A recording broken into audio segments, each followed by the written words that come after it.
Hello friends, welcome to our channel. இன்றைக்கி நம்ம எதை பற்றின வீடியோ பார்க்க போகிறோம், நம்ம டொமேட்டோ பிளான்ட் தக்காளி செடியோட இதை பார்க்க போகிறோம்.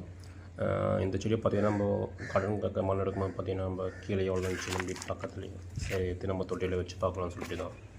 நார்மலாக நம்ம ஒரு சீடு போட்டு நமக்கு அதை க்ரோ ஆகுது பார்த்திங்கன்னா மோஸ்ட்லி 20 to 30 days ஆகிடும். உங்களுக்கு ஒரு 3 days வரும்போது தான் நல்லா க்ரோத் இருக்கும். அந்தளவு தான் அந்த செடியும் க்ரோத் இருக்குது. இது இப்போ நம்ம எதில் வைக்க போகிறோம் பார்த்திங்கன்னா மழையில் நம்ம யூஸ் பண்ண ஃப்ரிட்ஜ் பாக்ஸ் தான். இந்த ஃப்ரிட்ஜ் பாக்ஸ் நீங்கள் பழைய வீடியோவில் தெரியும் உங்களுக்கு. ஒரு 5 நம்ம தக்காளி செடி வளர்த்துருந்தோம். இப்போ லாஸ்ட்டாக ஒன்று தான் இருக்குது. நிறைய இழுத்தொலையெல்லாம் போயிடுச்சு. சரி அதே செடியில் இதை பண்ணுறான்னு சொல்லிட்டு தான். இந்த செடி ஹைட் பார்த்திங்கன்னா ஆல்மோஸ்ட் ஒரு 15 to 16 inches இருக்குது. வேர் பாருங்க, ஆனால் அந்தளவுக்கு இது உங்களுக்கு வேர் இதுவாகலை. ஏன்னா தனியாக இருந்ததில் பார்த்திங்கன்னா அந்தளவுக்கு அது இதுவாகலை. சரி நம்ம பாட்டில் வைக்கும்போது நல்லா இதாக வந்திருக்கும். நம்ம செடியை ஒரு டபுள் எடுத்துக்கிட்டோம்.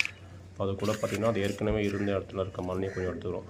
ஏன்னா அப்போ தான் உங்களுக்கு இந்த செடியை பார்த்திங்கன்னா நம்ம டபுளாக போட்டுக்கிட்டோம்.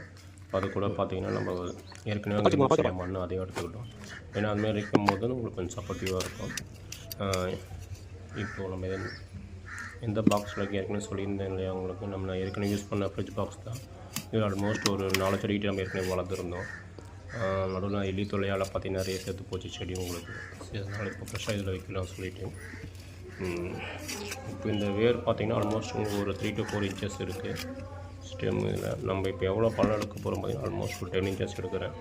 ஏன்னா பார்த்திங்கன்னா நம்ம ஒரு 10 inches உங்களுக்கு செடி நல்லா பாதி அளவுக்கு இது இருக்கும். வேர் நல்லா ஸ்ப்ரெட் ஆகும். நம்மளுக்கு ஒரு 2 months ஸ்ட்ரென்த்தனாக இருக்கும். நம்ம சப்போஸ் இது மேலோட்டமாக வைக்கும் போது பார்த்திங்கன்னா உங்களுக்கு அந்தளவுக்கு ஸ்ட்ரென்த்தன் இருக்காது. காய் பிடிக்கும் போது செடி சாய வாய்ப்புகள் நிறைய இருக்குது. அதனால் பார்த்திங்கன்னா நம்ம இப்போ அளவு பார்த்திங்கன்னா சரியில்லை, கம்மியாக தான் இருக்கும். 7 inches கிட்டே இருக்குது.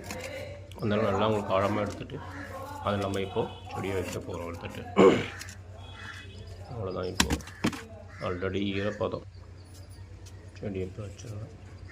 ஓகே, அதில் இருக்கிற மண்ணை ஏற்கனவே சொன்ன மாதிரி அதில் ஆட் பண்ணிக்கலாம். அப்படின்னா கொஞ்சம் கொடுத்துட்டு இப்போ மூடினதுக்கப்புறம் பார்த்திங்கன்னா ஏற்கனவே இருக்க மண்ணை நல்லா நம்ம வேர்ப்பகுதியை ஸ்டெம்முக்கிட்ட சுற்றி நல்லா அணைச்சி விடணும். அப்போ தான் உங்களுக்கு செடி நல்லா ஸ்ட்ரென்த்தனாக இருக்கும்.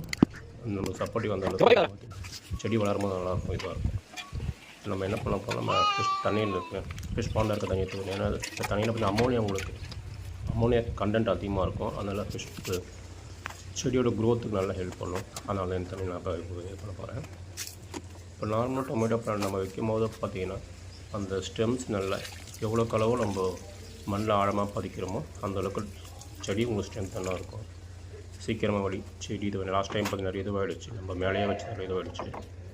இதை பார்த்தினா எப்படி க்ரோத்தாக இருக்குன்னு பார்த்தாரு அப்டேட் நான் அப்கமிங் வீடியோஸில் அப்லோட் பண்ணுறேன். தேங்க்ஸ் ஃபார் வாட்சிங்.